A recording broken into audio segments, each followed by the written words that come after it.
You are listening to Rouge Radio, a proud member of the Canadian Football Podcast Network. It's time to get the point as Rouge Radio is ready to kick off. Ready! The best football talk with the best in the business. So what is the cost? You have 2 first-round picks this year because the Argos were dumb enough to trade for Drew Willie. A few rookies. We go directly to the on-field product. We welcome to the show the 20th overall pick in this past Sunday's CFL draft, DeAndre Wright of the Alouettes. DeAndre, welcome to the show. Thank you, guys. Thank you for having me. And the occasional Hall of Famer. Please welcome Doug Brown, who is one of the members of the current class of 2016 in the CFL Hall of Fame. Doug, thanks for joining us today. Oh, thank you, guys, for the kind words and for having me on the program. Rouge Radio is on the air. Here's your hosts, Robert Dalton and Tony Allen. So I got this email from a listener, Josh from Dauphin, Manitoba. Thanks for the email, Josh. Sends us, based on the last couple of weeks, we are not allowed to talk about 5 things. Holy cow, we're not allowed to talk about 5 things? Yeah, and so he sent them in a list, and it's like it's the Letterman's top 5, right? You know, or number Dave Letterman. So here it is. Simpsons, The Weather, Family, 80 sitcoms, and I can't read that. And it's an email and you can't read it. Let's keep this family friendly. All right. Then he ends up with saying, JK, love the show, guys. It's the Rouge Radio podcast, powered by the Canadian Football Podcast Network. My name is Dalts. Joining me, as always, Mr. Tony Allen, and a cardboard cutout of Joe Melanescu. Tony, how's it going? It's going pretty crazy, I'd actually say. Maybe everybody's in a crazy part of their lives, but right now, heat and having to build a new bunk bed for the boys, because soon we'll have to incorporate those 2 into their own room. So it's been a busy day, yes. Didn't Josh tell you that we're not allowed to talk about the weather? Yeah, but I'm also talking about The Simpsons no matter what. You cannot remove The Simpsons from my vocabulary. We'll just put that on the table right now. That is never, ever going to happen.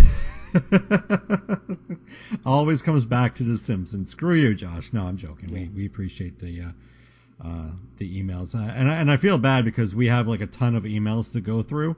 And this is my fault because I always put together the itinerary planning on the emails, but we just have so much stuff and so little time to do it with. And a lot of people don't want to hear us talk for an hour.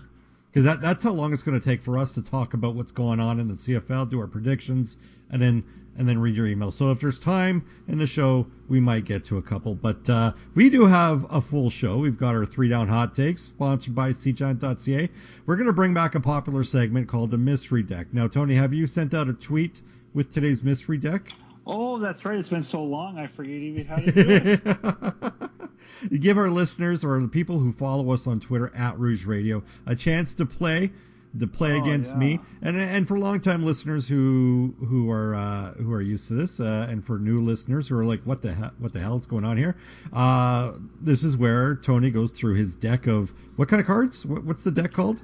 This is this is the only one I had. I couldn't find my other set. This is the 2003 Pacific CFL football card set. All right, so what Tony's going to do is he's going to read, I don't know if you're going to go through stats, but what Tony usually does is he reads the players in the year that this team or this player played for, and it's up to me to try to decipher that. And Tony may give me a couple hints. I think you got me once last year. And how many times did we do it? A lot. Did we? Yes. We did it a lot. You were pretty unstoppable, and I think the one I did get you with, I had to get something really vague. It's not until I give you the position or something like that that you actually get it. So yeah, it's it's like some guy I can't remember the name, but it's some guy who played 1 year, who's special teams only. Mm-hmm. Some guy that his parents. I think it was Craig Yeast. Oh well. Did you get the Craig Yeast one? You know what? Probably not, because I think right now Craig East's family is like, hey, who's Craig East? No, I joke. Hey, let's get on to our 3 Down Hot Takes. And here's Johnny. Pressure on right away. And He's picked off right away. His first pass is intercepted. That's not the start Johnny wanted, to say the least. And right off the bat, we have to talk about Johnny football. And Tony, I want to read you the stat lines from Mr. Manziel. 11 for 20, 104 yards, 9.5 yards average per completion, 0 touchdowns, 4 interceptions, including his first attempt was picked off, but I think it was Larry Dean. I could be wrong on that one, but it was picked off regardless, and in a 50-11 romp by the Hamilton Tiger Cats. So, I mean, I know your thoughts on this one. I know a lot of people's thoughts on this one, but, I mean, could this have gone any worse for Johnny football?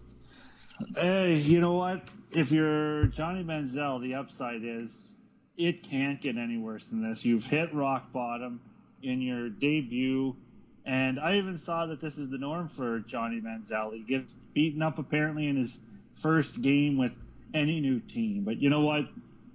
It can't get worse. And I don't want to go on because people have already torn this guy apart.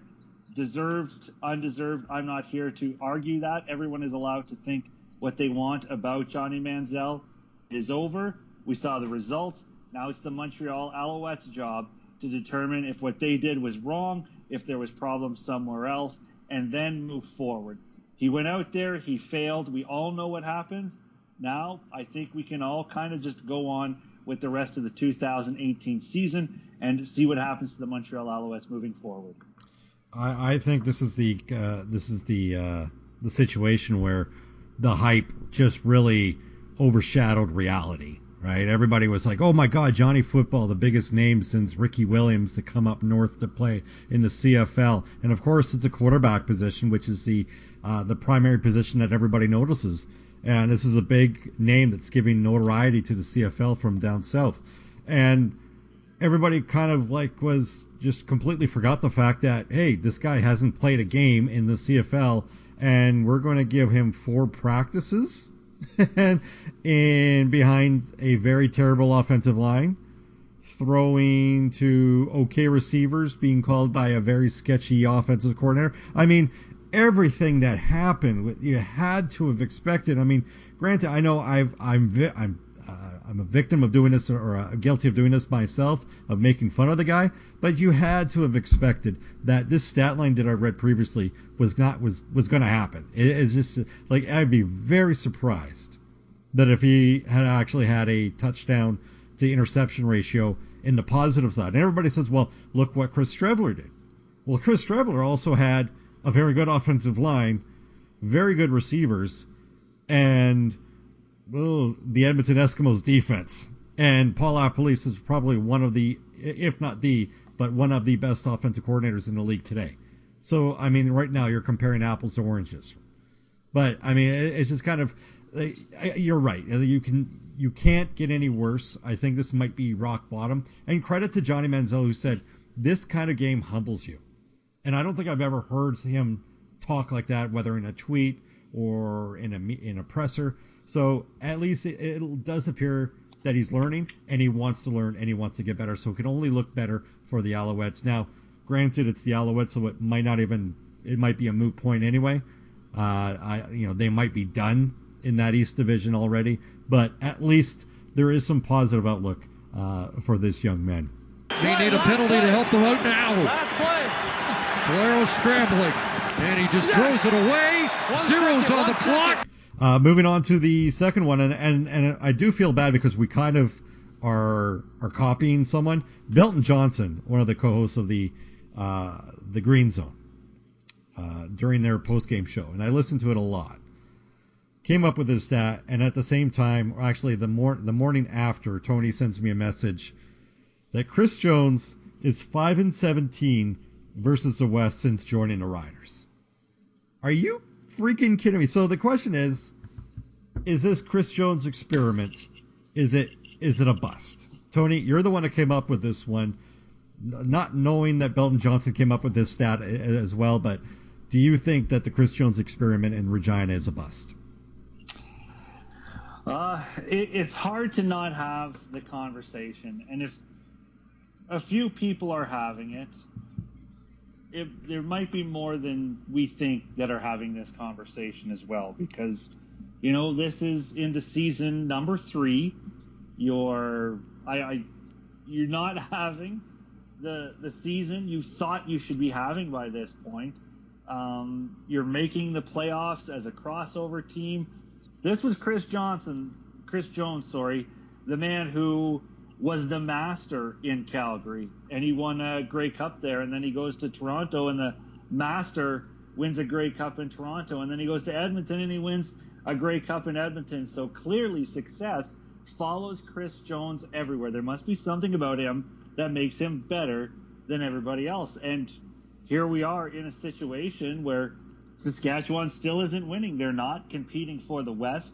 And there might people be out there saying this is a process. You got to give Chris Jones time. Well, sorry, you didn't hire Chris Jones with the expectations of time. You brought him as the head coach. You brought him as the general manager. He was supposed to take over this football team and immediately make them competitive in the West and possibly even Grey Cup champions. It is season number 3 now for Chris Jones. We're 8 weeks in. It's very hard to make a lot of excuses for Chris Jones at this point. If you're a fan of the team, then yes, your job is to justify everything and make up excuses, and some will hold you against it, but for the most part, if you're a fan, that's kind of what you're supposed to do, right? Stick up for your team. But again, this guy was not brought in to have the Riders as a sub-500 team in week number 8, going into week number 9 of his 3rd season as the everything. There was supposed to be advancements, and right now Saskatchewan doesn't look like they're competing in the West right now. And especially with a record of 5-17, you would assume there would be improvements there. Is it a full-blown bust? I don't know. I feel like I can't say it's a full-blown bust. I can't feel like I could say it is, because even calling it a bust is a little harsh, because he can't go out there and physically play games. But we obviously all thought he was the mastermind behind these Grey Cup champions, so a little bit's got to be, Saskatchewan has definitely fallen short of expectations, and I think a lot of the burden of that does fall on Chris Jones. It is fair to say it's Chris Jones, whether he can go out on the field and execute it. A great excuse, by the way, that we all use for our coaches and defensive coordinators and special teams. Yeah, but they can't go out and actually execute it. No, they can't. But Chris Jones took on a lot of titles, and one of them was building this football team, and it is not executing. It's not a full-blown bust. I'm not saying fire him right now and move forward. I'm just saying if this does not get better for the Saskatchewan Roughriders, the Board of Governors there on that football team needs to sit down, bring him in the office and say, why in the hell are you still here? Boy, how much of a gut punch to his ego would it take if they canned him?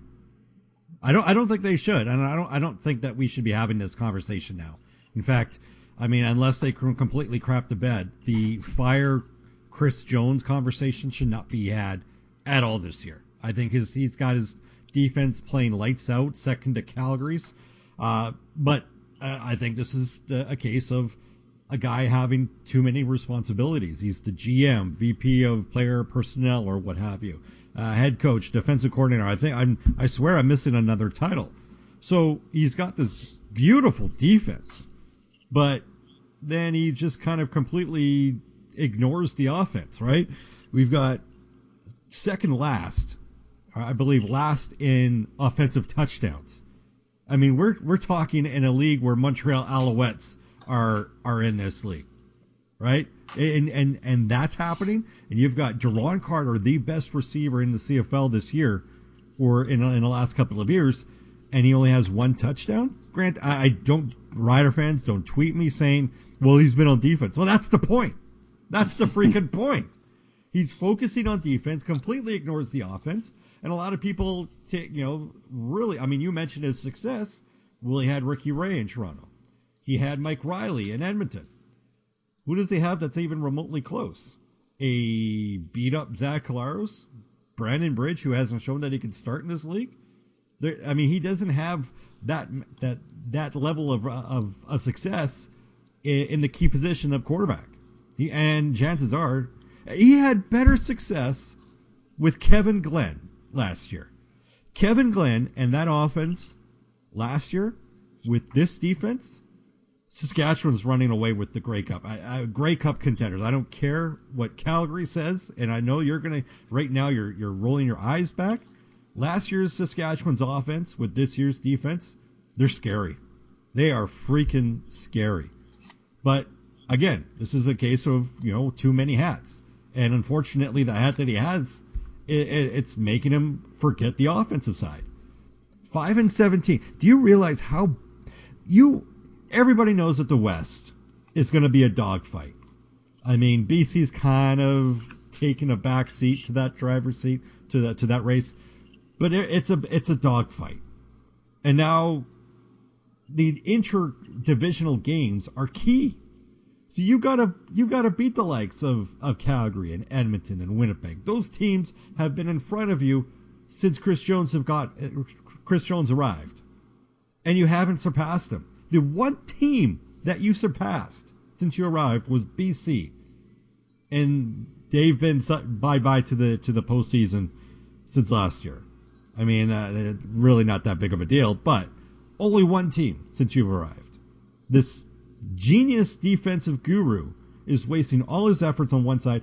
That's what doesn't make Saskatchewan scary this year, because there's no balanced in talent on that team.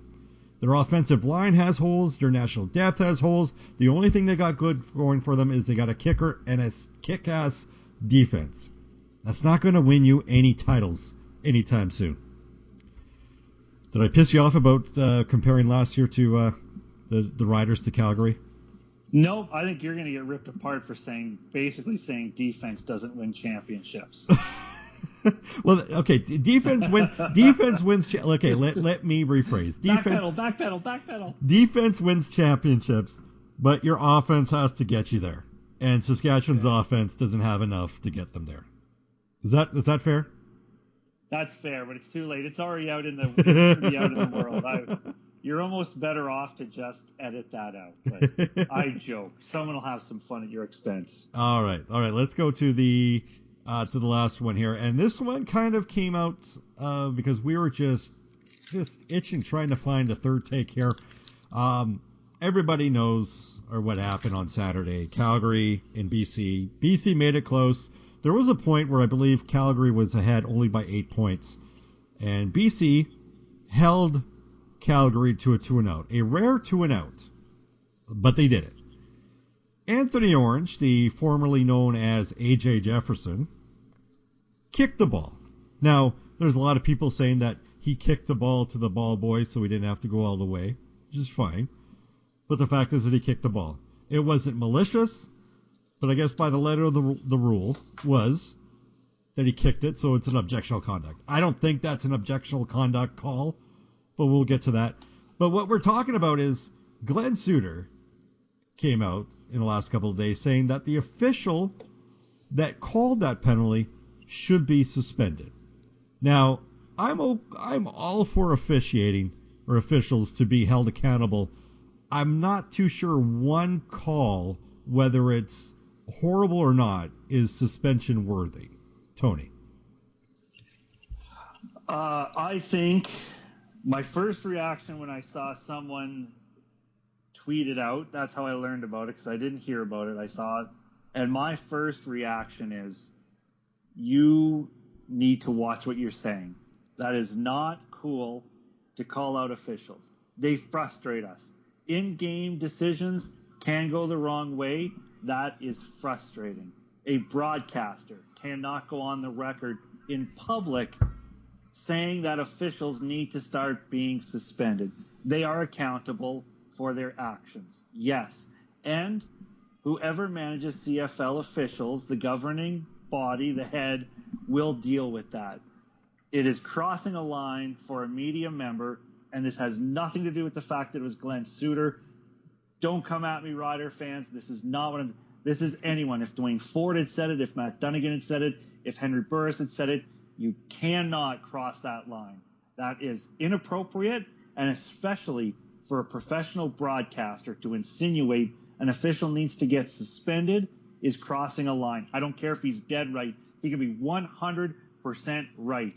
He cannot go out there and say it, because once it's out there, people will rally behind it, because there is people that believe that officials need to answer questions after games in front of the media. And now they are going to demand things like this. Officials get suspended when they start to upset us. We already tweet at the league, whatever league it is, CFL, National Hockey League. We already tweet at the leagues, deal with your officials, whatever. They're going to take that abuse. If a media member does it, it's not okay. The only way I will let Glenn Suter off the hook for this is if during an in-game broadcast, Glenn Suter says something inappropriate about the other team, then those teams can come forward and demand that Glenn Suter get kicked off a broadcast for one game. If he's willing to do that, then I will let this slide. If he's not willing to put his money where his mouth is and face the same consequences of these officials, he needs to shut his mouth.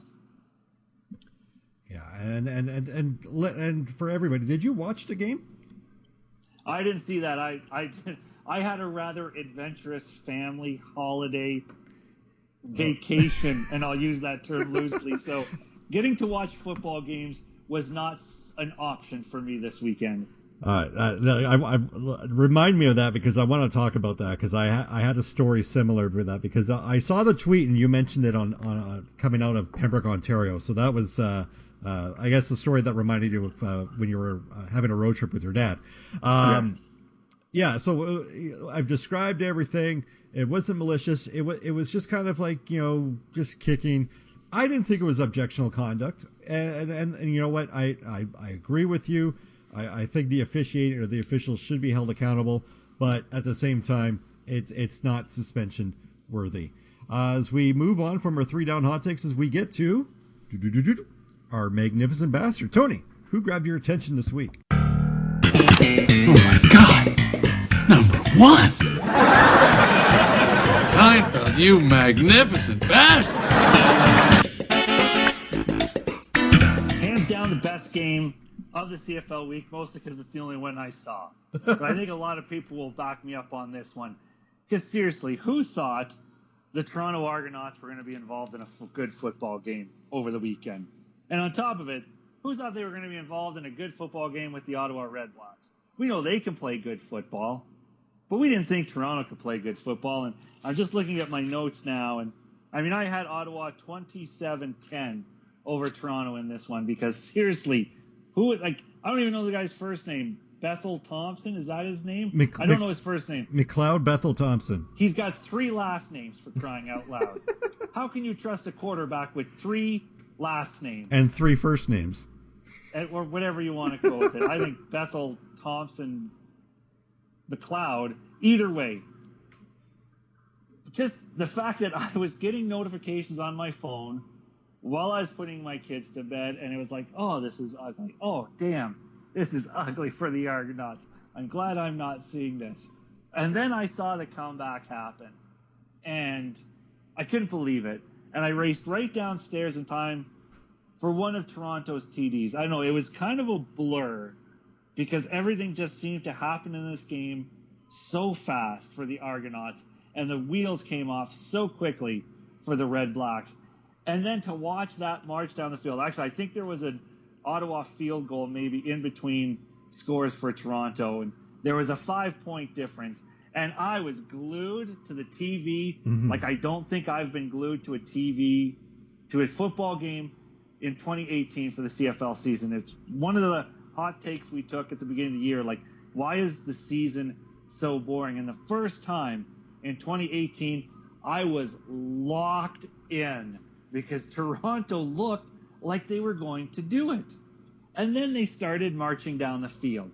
There was a penalty in there or 2, but it would be criminal to accuse this of being a penalty-laden drive, penalty-held drive down the field. Toronto was getting it done. And there was an unfortunate lengthy break, and this could be something I'll go on in a minute, but at the end of it, with 1 second left on the clock, in the end zone, both feet in bounds, the Toronto Argonauts win a game. They were down, 24 points at one point, and I tweeted right at him. The only time I think it's okay to tweet at players, but I just did the whole team. Toronto Argonauts, you magnificent bastard. The first time I will make this a team award because what they showed out on that field is 100% credit to them. It was not penalty assisted all the way for Toronto. There might have, I heard Ottawa was taking some stupid penalties, but come on, give them their due. That was a great end to a football game. Now, of course, in Canadian media tradition, when I listened to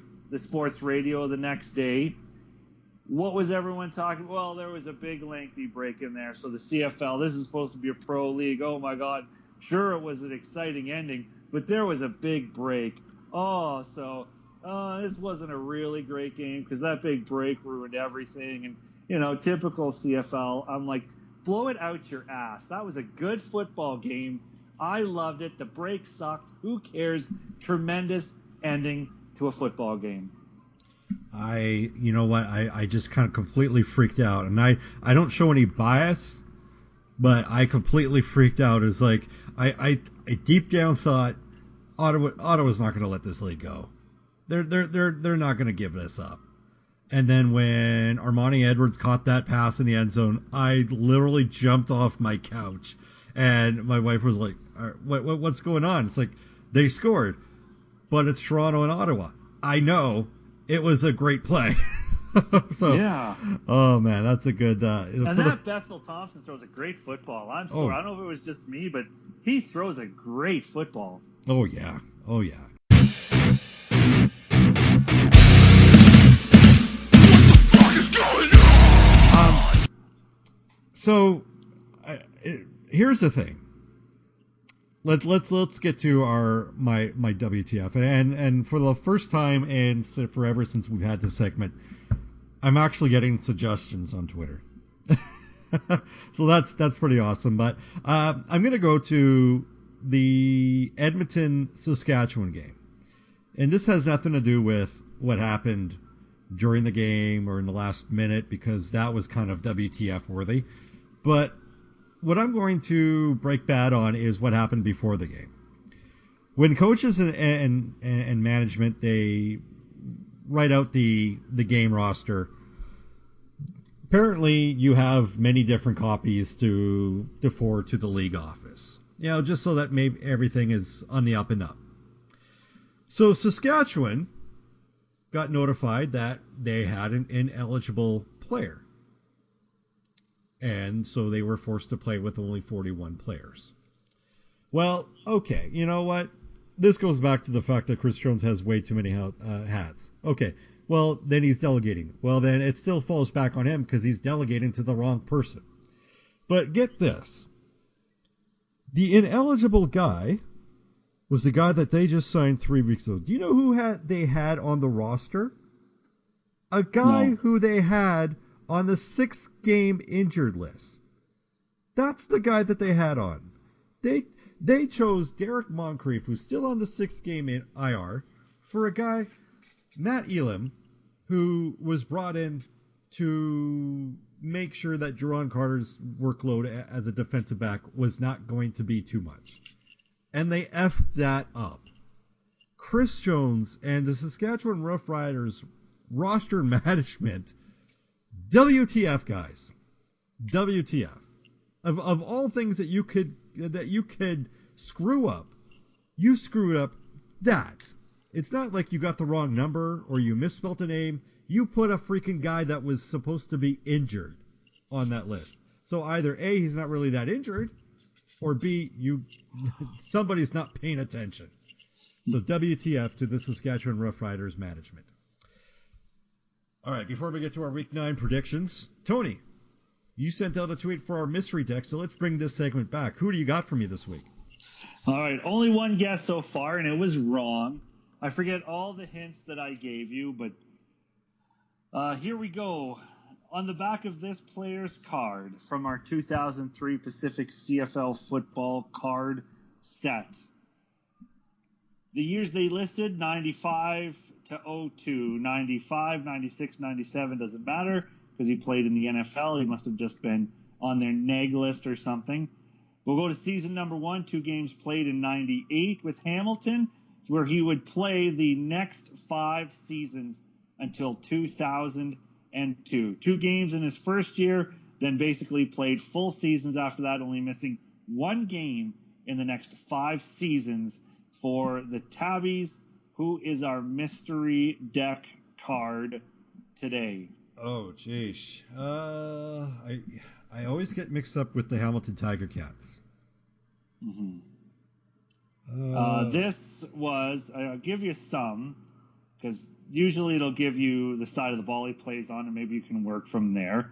In 2001, so this would have been the second last season, in 2001 was an East Division All-Star and ranked 8th in the league with 8 quarterback sacks. What kind of magic can you whiz up with that? Oh, jeez. So now you know where he played, what he specialized in, sort of. Like I want to say, where are you going to go? Like I want to say Joe Montford, because he would have been an all-star. Oh man, that Hamilton Tiger Cat team, defensively on that defensive line didn't in 2001.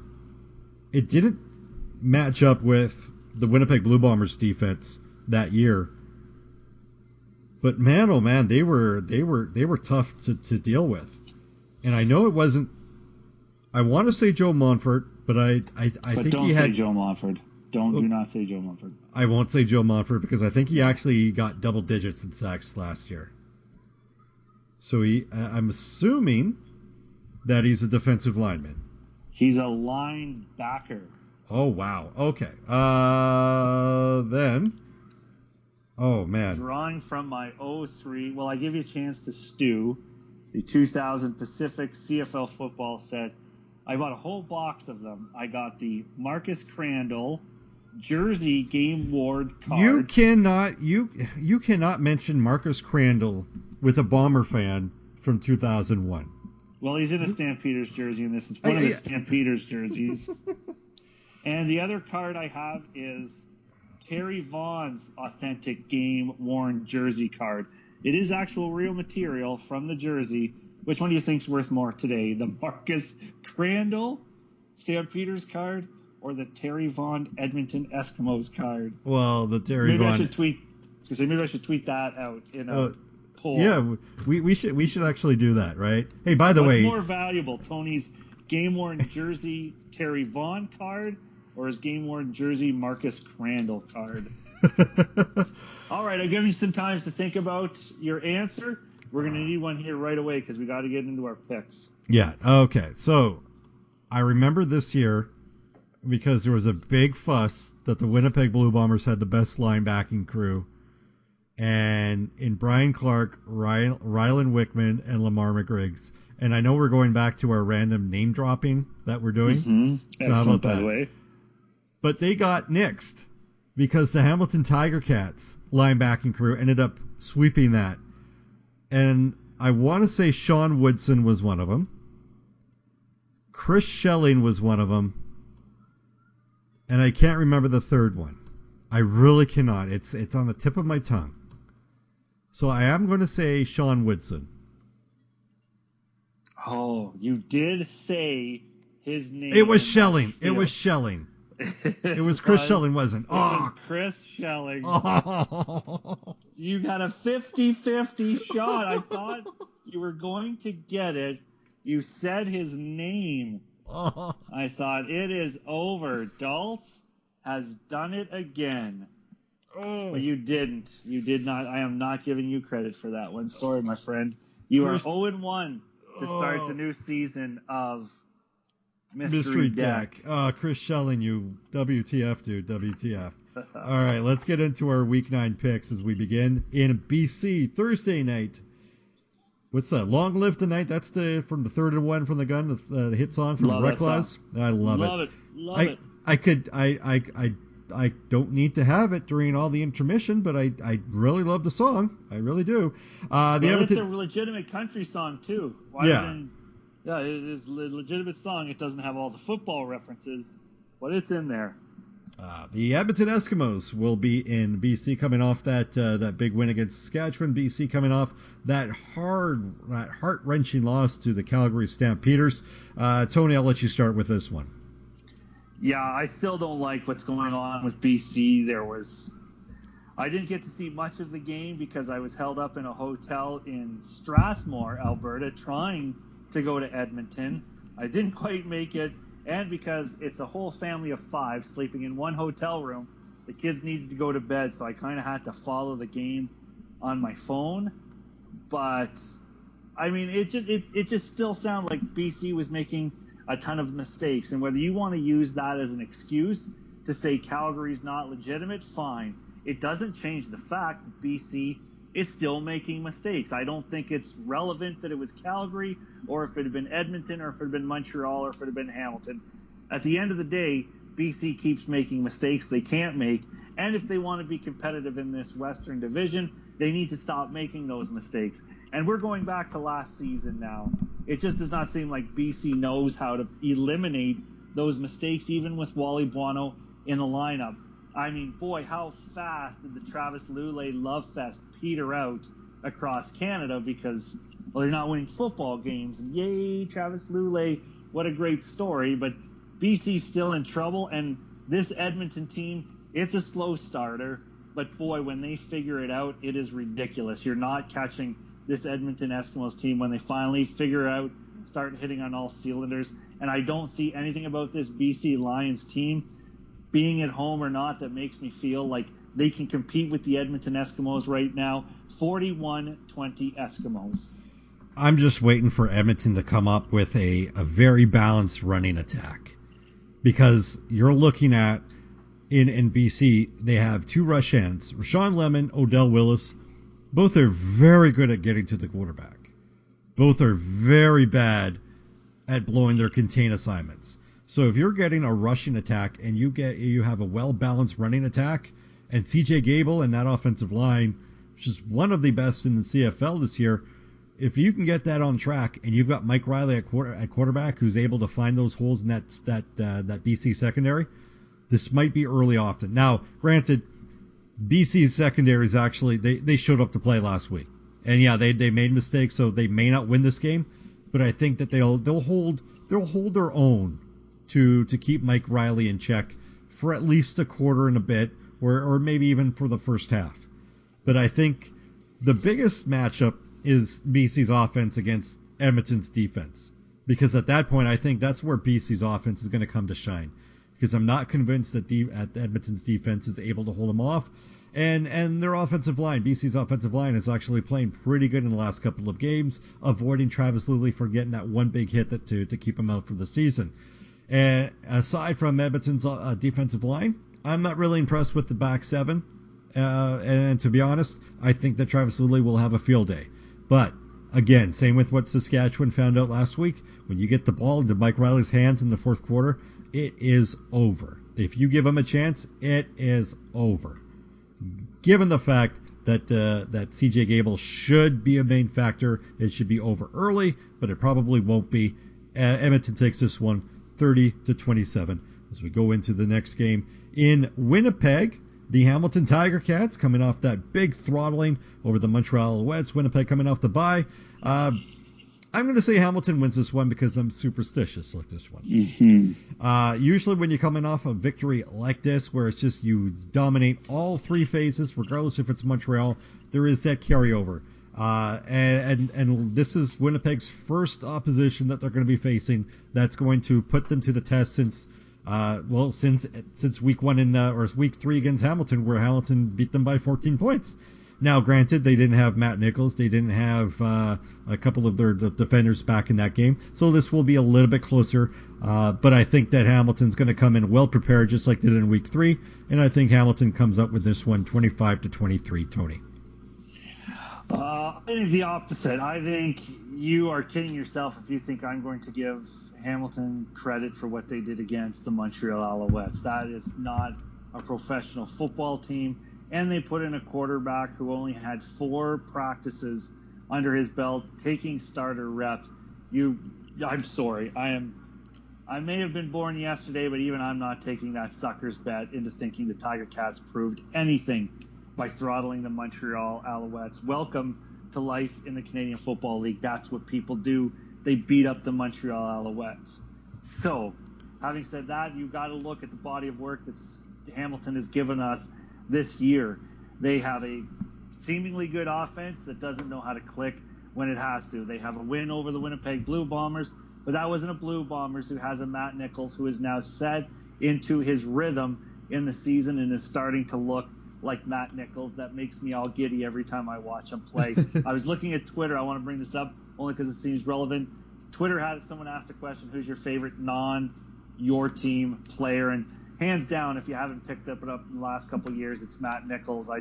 This guy just makes me happy watching football. He's a good football player. He loves football and he plays the game very well. And I am going to be on the Matt Nichols bandwagon until there is a definitive reason for me to not enjoy Matt Nichols football. And I just don't think this is a Hamilton Tiger Cats team that is going to go in thinking, you know what, we need to respect this team because we just hung 50 points on someone.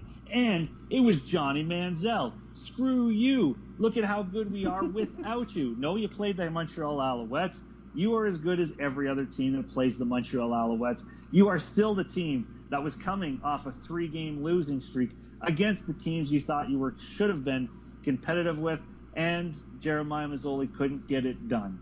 So I don't think they are going to be in a place where they need to be. They're probably feeling good about themselves, but I don't know if they've taken that time. Maybe they have, to sit back and say, you know what?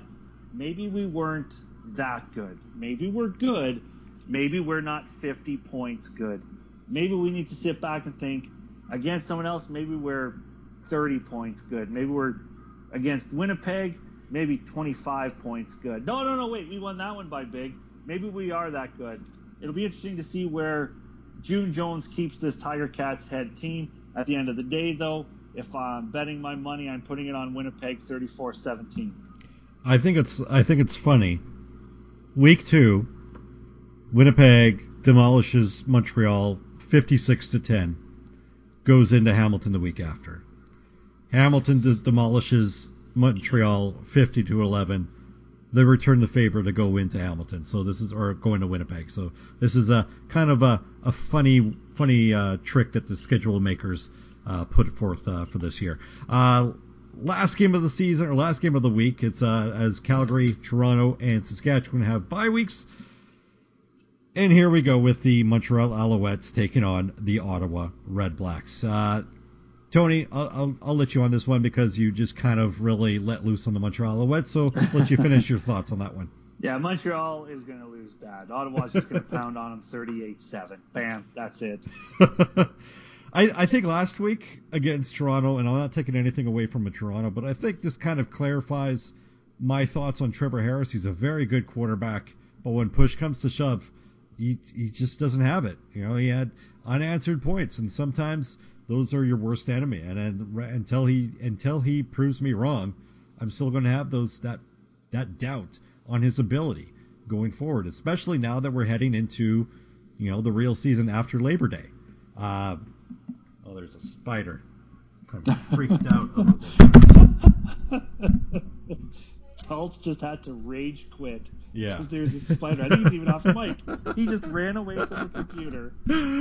Oh, man. You're looking at the Ottawa Red Blacks and what they're able to do. I think they're a very good first half team, but I think that's all they're going to need. And I think Montreal may score some second half points, but it's going to be more so in garbage time, right? And it's probably going to be something that they're probably going to do by accident. But I think Ottawa's going to win this one quite handily, quite early, 45-22. As that'll wrap it up for the Rouge Radio Podcast, episode 353. I'm Dalts. You can follow us on Twitter at Rouge Radio, myself at Rouge Dalts, and Tony at Tony Rouge Radio. Tony, any final thoughts? My final thought this week is about the Toronto Argonauts' attendance. And it's not to pick on them. It's to tell everyone, shut the hell up. It is 2018. the Toronto Argonauts have attendance problems. They've always had attendance problems. We do not need to hear this every time the Toronto Argonauts play a home game. We wanted BMO Field to be the savior of the Toronto Argonauts. And you know what? It doesn't look like they're going to pack the house. But the same number of fans that showed up in Skydome still looks a hell of a lot better than it did in Skydome and looks good in BMO Field. There is empty seats. But I will tell you how sick I am of every time a Toronto Argonauts home game is on television, there is tweets about people commenting on the attendance. We get it. This is not new. You are not contributing anything intelligent to the conversation. To be able to go on Twitter and say, what's up with the attendance? Whoa, is anyone there? No, we get it. It is not a sold-out BMO Field. I recently had to leave a CFL group on Facebook, which I like checking out. I left it because every third goddamn message or post on the page was something about Toronto's attendance. And the final straw was a great football game in Toronto, amazing finish, and all anyone is talking about is the attendance. After that game we just watched, you had to pick out something stupid like a t-shirt that someone's wearing in the stands to insult the fans, because the game was so good you couldn't waste your time picking on the general attendance because it didn't matter. It was still a good football game. Could you imagine a world where we lived in Canada, where maybe we appreciated the fans that were in the stands, which by all accounts, look, they were loving it. They would show fans in there in the BMO Field enjoying the game, dancing, the looks of their faces, the excitement when the game-winning touchdown was scored. They loved it. But no, we've got to obsess with everyone that's not at the game. That is our whole world. Who cares if there's a football game going on? Let's make our whole world about the people that aren't at the game. That's what we need to focus on. There's a game happening right now. But you know what every one of my tweets has to be about? The people that aren't there. I am so obsessed with people that aren't even there. I can't see them, but holy shit, I'm obsessed with them. I need to talk about these people. They're not there. Why aren't they there? I'm obsessed with them. I am obsessed with every single person that isn't at a Toronto Argonauts game. And for some reason, I don't give a shit about the people that actually look like they're having a good time. TSN shows them. I don't know what you're looking at, because the people I'm seeing look like they're having a good time. But no, every tweet has to be about the people that are not at BMO Field. Let's obsess about them. Let's just think about them all the time. Oh, a Toronto Argonauts game is on at BMO Field. God, yes! I get to talk about people that aren't there. This is amazing. I'm so happy because I get to devote my whole life to something that doesn't exist. The people not at the game. So going forward, I beg you, for the rest of the 28th season, when they show a Toronto Argonauts game on television, the fans aren't going to be there. Spoiler alert! There's going to be no fans there. There is not going to be 30,000 people at the... Spoiler alert! There is not going to be 30,000 people at BMO Field. Do not send out 1,000 tweets each about the Toronto Argonauts attendance. Stop obsessing about the people that aren't there. Remember, we're supposed to be a league that appreciates everything we have. We're not those leagues. We're so much better than them because it's about the fans. Grey Cup is amazing because it's fans from all over celebrating the game. It's not about the two teams there. It's not about Super Bowl when there's only two fan bases there. It's a celebration of all the fans. Oh, God, but not if it's from Toronto. We got to obsess about the people that aren't there. Other than that, we're so great. Oh, we're a team that loves the CFL. We love everything except the people that aren't there. We love the people that aren't at a Toronto Argonauts game. Turns out maybe we aren't that league of fans that appreciates the game. Turns out we are just as superficial and obsessed with our appearance to everybody else because, God forbid, the Toronto Argonauts don't have a full stadium. You know what? I'm going to save you the terror of watching the sports highlights tonight because there's going to be Major League stadiums that aren't full in baseball. Oh, my God. Why aren't we talking about those? There's empty stadiums. So come on. For the rest of the year, when it comes to the Argonauts, attendance, shut the hell up. I couldn't have said it any better, and in fact, I'm not even going to risk that. My only problem with that, and we'll end it because we don't want this to be taken in a hot take. My only sentiment on that one is not necessarily obsessing over who's not there, more so obsessing about the reason. And it's been made to our attention that the people who are not there don't care about the Argonauts because it's the CFL. Well, there's proof that the CFL is goddamn entertaining.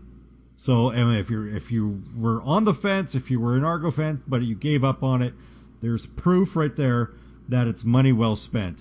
You're comfortable, you're with good people, because they were loud. The people that were there were loud, and they're passionate. The Argo fans, the Argo faithful are passionate, and they showed it. They showed it last Thursday in that come from behind victory. As we finish, I guess no more final thoughts. Tony's rant, first rant of the year. I love it.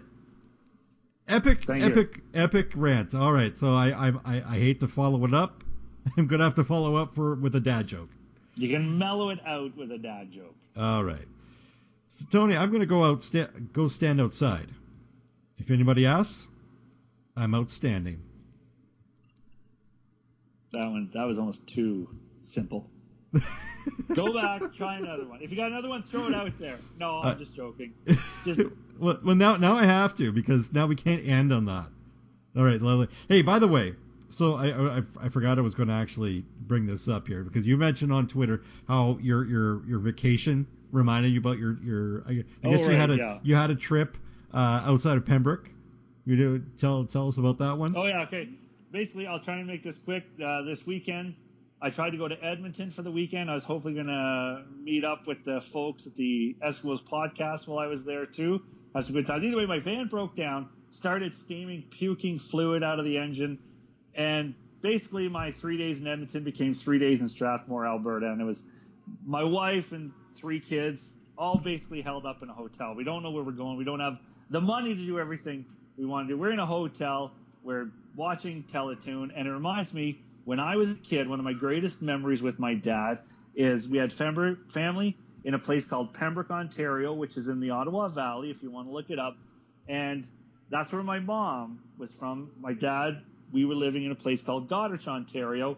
Actually, you'll probably see commercials for it right now on TSN because they won their big revitalization thing for sports there. But Goderich, and we used to drive in between there in the summer, and it was my dad and I coming back, and our car pooped out outside of a place called Gravenhurst, and we had to spend the night.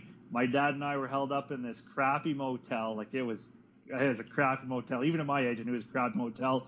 And we stayed there in the crappy beds, and we watched Rambo, but it was just my dad and me, and it was the greatest memory I have with my dad as a childhood, because although everything sucked, it was me and him and just the two of us, and no one else in the world mattered. So that trip kind of reminded me with everything sucked, but I was with all of my family. Mine's not a good memory, but it also involves Pembroke.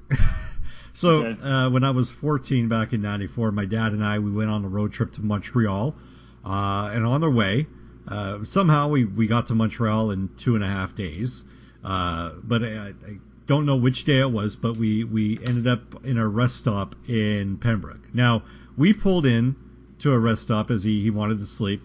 On one side there was a car, on one side there was a van, so what have you. Now, my dad is a heavy snorer, a lot of noise, so I didn't want to hear that, so I actually took a sleeping bag, decided to sleep outside the car. Now, because of our demographic, a lot of the people listening are dads, so get your dad hat on here and imagine the horror.